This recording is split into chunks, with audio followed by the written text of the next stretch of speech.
Hello everyone, Salif here and I'm back in this video, and this is the part 3 of the only way to bypass the Google blocking sideloading and Google block unverified apps in September 2026.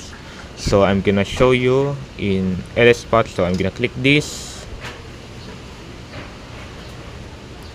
and for some reason you should patch the microG services in stock Android devices, which is the package name app.revance.android.gms, but the microG services of com.google.android.gms, and that's what's required custom ROMs in order to make it installed or work.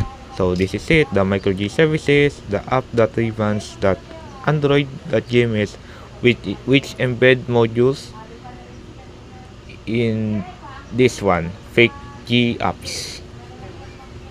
You can also do that by using this. For example, I'm gonna click this, then this one, the integrated, then click one, then you can check, then start patch if you want.